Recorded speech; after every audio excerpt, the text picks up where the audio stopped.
This is not your typical patient walking around a Tel Aviv hospital. He is a Palestinian from the Gaza Strip, one of hundreds of policemen from the Fatah organization, who had their legs and kneecaps blown off when their rivals Hamas took over Gaza nearly 3 years ago. The faces have been blurred in order to protect their identities. For these men, the battle to walk and live a normal life has only just begun. Hopefully they will live with the families and they will be able to hold their kids and to walk like any other father is doing. When the Palestinian Authority approached Israeli doctor Tzaki Sivner about treating a group of Palestinian amputees, the orthopedic rehabilitation specialist responded positively. A person is a person, a soldier is a soldier, doesn't matter where he comes from. Without hesitation, we thought it's a good idea. Now, due to this unlikely partnership, Israeli and Palestinian war veterans are learning to walk together.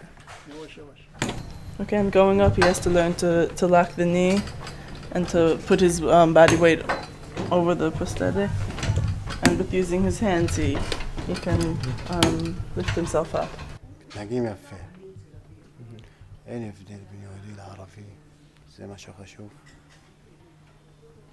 They all receive these state-of-the-art German-made prosthetics at $45,000 a limb. They are complete with a computerized knee that allows for walking on any terrain, riding bicycles, and for going up and down stairs.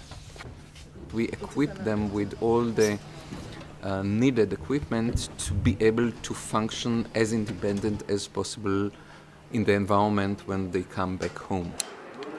For the men from Gaza, their last memories of home are not easy to revisit. Known to Palestinians as the war amongst brothers, Hamas and Fatah's battle for Gaza erupted in June 2007. Tensions between these two political rival parties had been building up since Israel pulled out of Gaza in 2005, leaving a power vacuum behind. Lasting less than a week, the internecine conflict claimed the lives of more than 100 people. Many more lost limbs in the fight. On the condition that I protect their identities, a few of the men on the losing side of the battle allowed me to record their harrowing stories. تم اختطافه من حضني وزدته على الأرض وتدعيس عليه بحجة إنه ابن كافر. حطوا السلاح في راسي. قلت له والله لو إنك عندك شرف وعندك ضمير وفيك الرجولة اضرب الطلق في راسه وريحنا، ليش بتطخني في رجلي؟ بعدين أخذوني حققوا معي 3 ساعات، بعدين أطلقوا النار علي على منطقة سفر. وأول طلق طارت شقفة من يجري، ثانية طارت شقفة من يجري، الثالثة وقعت كل اللي جري. The men have been based in this Ramallah safe house in the Fatah-controlled West Bank, a temporary haven that for some has become permanent. With their faces blurred, it is hard to see just how young these guys are, and the emotion in their eyes. Most of them are well below the age of 21, uneducated, with high incidences of post-traumatic stress disorder and depression. عالجني وابن شعبي طخني على ايش؟ على شيء تافه. This is their local doctor. He has been taking care of the men and boys living here. As an ambulance doctor in Gaza, he witnessed the bloodshed up close. هجموا مستشفى القدس. هذا المنظر أنا بشوفه يوميا. تنظر مليان جثث. فتحته كان معي باراميديك واقف جنبي. فكرنا في حالات يعني. He now morbidly carries around a scrapbook with his dead and wounded patients. This an eye. It's go away. This died and this died. According to the doctor, the majority of targets Hamas did not kill, but in a stern warning disguised as an act of mercy, systematically targeted their kneecaps. هذا مدخل طلق. هذا متفجر. If you have the chance, it's good, like this. And the collision here, and gun. This, go away. Or like this. These tactics may in fact be a learned behavior from Fatah, who were known to do the exact same thing when they were in power.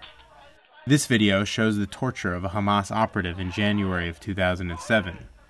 After the beating, he was shot in both legs and ended up in a wheelchair, These two groups remain divided to this day. ياما اشتغلنا في ايامات الانتفاضه، ممكن عادي جدا كنا نشيل وتحط وتسقط. الان بيختلف الوضع، اختلاف نهائي.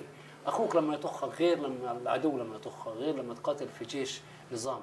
At first, the amputees received these primitive prosthetics, which they did not use for walking. Double amputees preferred their wheelchairs. Eventually, the Palestinian Authority agreed to put up the money to purchase these digital prosthetics. But then they needed a partner with rehabilitation experience, and so Israel's Tel Aviv hospital came into the picture. With Hamas still in power in Gaza, some of the men are too scared to return, and will remain in the West Bank. But this former Fatah policeman plans on heading home.